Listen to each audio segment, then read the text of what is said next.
how to make this two-sided river and field ultimate dungeon terrain today on Writing and Roleplaying.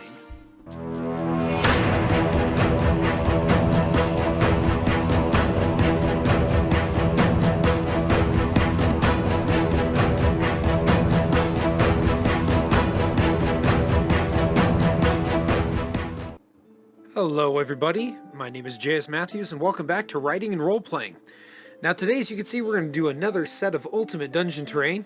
This one is pretty cool. I've been planning this one for a while now. We're going to do a river on one side and we're going to do a nice open field on the other, as you can see.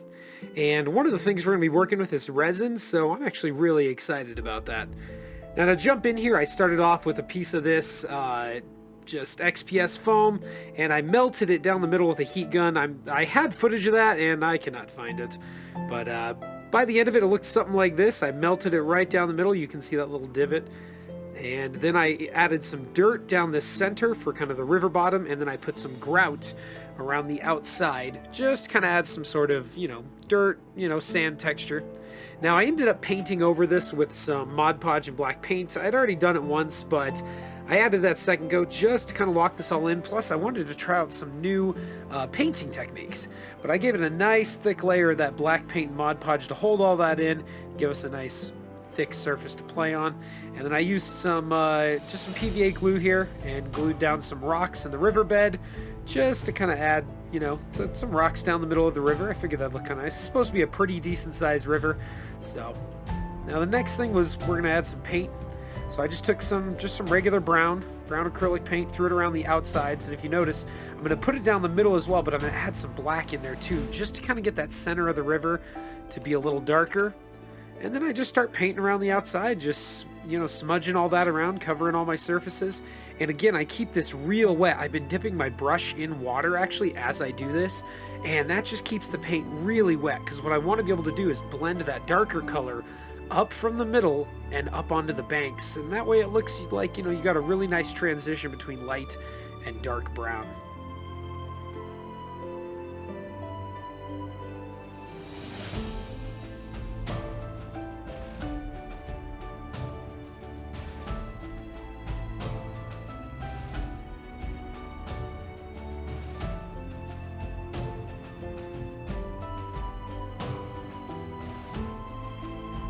Here's what it looks like all done, and then I'm going to take a lighter color. This is more of like a linen, I believe, and I start just wet blending that in. Again, you can tell the paint is still really wet. I keep dipping my brush in that water just to keep it nice and watery and wet, and then I start blending in that tan color just to kind of create a bit of a lighter color in between, the sandy banks of the shore.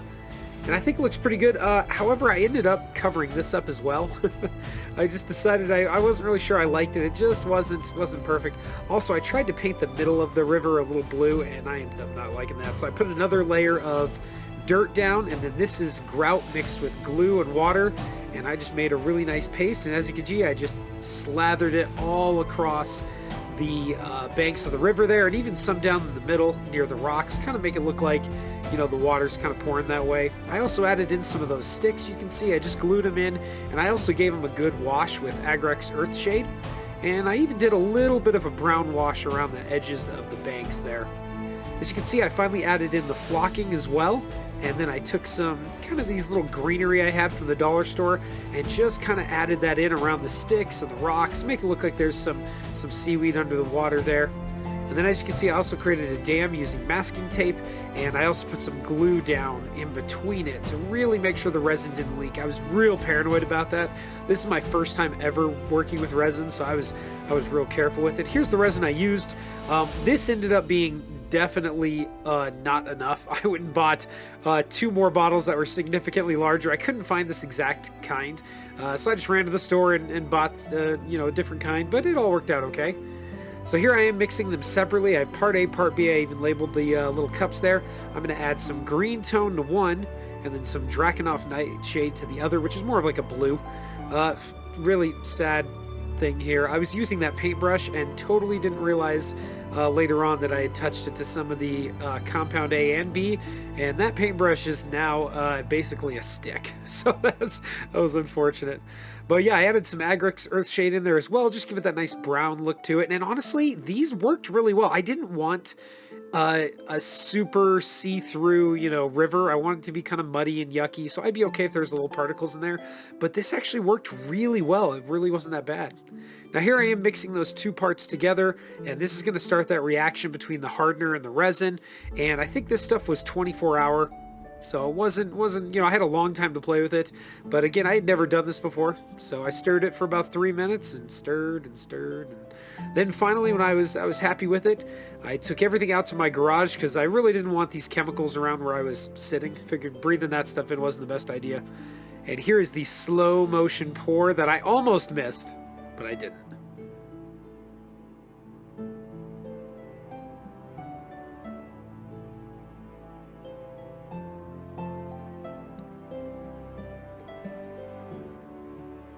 And that was the first pour, and as you can tell, I definitely underestimated how much I needed. That turned into a stream, definitely not a river. So I went and mixed up the rest of it, poured that in, and then went to the store and was like, welp, I'm definitely going to need some more. And mixed up about, I think I mixed up in both those bottles and then grabbed about equal of 2 more. And here's the second big pour. So this was about a day later. I let that all harden, or 2 days later. And then here I am missing the pour with my camera. Great. Next time I work with resin, I will actually move my camera so you guys can see it a little better. But there we are, just kind of spreading it out. And I think I even did one more pour after this to kind of really fill it out. And just get a nice thick, you know, river going there. And again, this resin self-levels, man, it was so much easier than I thought it was going to be. Things went really well. And yeah, no major mistakes. Here's how it looked at the end. I was pretty proud of this. Look at how nice that looked, that perfect level surface. I covered it with a piece of cardboard so nothing got on the top of it. And one of the things I didn't do this on camera, but I took a little lighter and went over the top of it within the first hour or two as the bubbles came up, and that prevented any bubbles from forming on the surface. So we got that nice clean surface.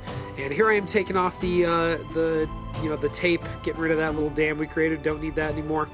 And the edging was fine. I actually I was going to trim it down a little bit, and I might still, but as of right now, I don't really care too much. I think it looks just fine. I'm not, you know, going for any awards or anything. I will probably go back through and paint the edges black, but I don't know, I got lazy towards the end, and I can always do that if I feel like it. Last thing we're going to do here is add some glossy Mod Podge right over the top here, so I slather that stuff on. And then finally, what you do to give it some really nice ripples is you grab a little straw and then you blow on it with the straw. Now, it's better if you use a, like an airbrush, an air painter, but I don't have that, so instead I used my own breathing, and that was terrible, by the way. You see how big this is? Yeah, by the end of this, I can tell you right now, I was feeling quite lightheaded, but it all worked out. It was okay. I ended up carrying this out to the garage to dry. But this is how it looks as it's still mid-drying. All of that white is going to go away. It will dry clear, just like that. And man, that river, this turned out better than I could have ever hoped. I thought it looked awesome. I might go back with a little more glossy Mod Podge and mix in some white paint and try to do some little, just some little white water here and there around the rocks. But ultimately, I think this, in and of itself, looked great. It turned out better than I ever thought it would, and even my wife was like, wow, that looked really good, which tells me something. Anyways, let's go ahead and flip the board over, and we're going to start by just throwing some grout down, and I ended up spraying this down pretty good with some water. Again, I have like a lifetime supply of grout right now after fixing up 3 bathrooms. I waited for that to dry, and then I just covered it in this brown paint that I have, and just started painting away, and just trying to get in all those little cracks and crevices, and I even added a little water in there to kind of pull it around. And again, I'm covering it right now because I am going to add some flocking. But, just try to get all of that covered so anything I miss will still look brown. It'll just look like some dirt.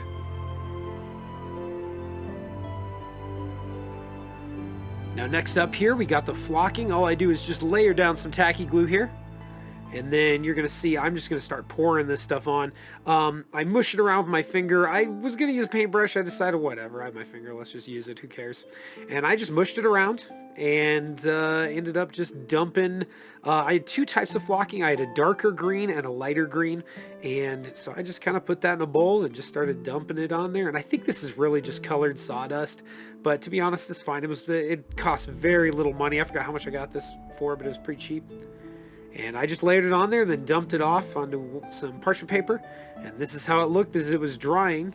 Just kind of a little bit of that glue down there you could see, but once it dries you won't see any of that. And yeah, this was the final product. Looks really good. The orcs came without warning. My wife, 2 daughters, and I were taken captive. We were let to rot in a cage, with nothing but slavery or death to look forward to. Little did I know of the heroes lying in wait. An elf, 2 dwarves, a pirate, and a stranger. A man with a strange staff and a tall hat. These would be our rescuers. They snuck into the camp and slew orcs on watch. Then a fiery spell as a distraction. We escaped and fled into the forest as they fought the orcs behind us. They held the monsters at bay as we escaped across the river, and after another spell, made their way across. There we stood at the other end of the riverbank. I saw our saviors climbing from the waters, but across the raging waters of the river, I saw something else. A tall, blood-red orc, staring at us, his eyes piercing into me. We had escaped, but he would still be out there. Alright, well thank you again for joining me for an episode of Writing and Role-Playing. I hope you guys enjoyed it. If you did, maybe even leave a like or subscribe. I would love that. I have plenty more dungeon-y goodness coming your way. And in the next episode, we're going to be tying up a couple loose ends, some things I've been working on, and then we're going to be taking a look at melee combat and how to improve melee combat in your tabletop role-playing games. I'll be giving you a couple different strategies, at least what I use, and yeah, you guys can let me know what you think. Anyways, if you enjoyed this, leave a comment. Let me know what you think of these crafts. If you're trying them out yourself, let me know, especially if you're working with resin. I was really nervous about that, but it all worked out well in the end. Just shows you go ahead and try stuff. You don't have to worry about it too much. You know, just do your best. That's kind of the best thing you can do with these crafts. Anyways, hope you all have a great day. And again, good luck with all your writing and role playing. And I will see you in the next episode. You guys take care now.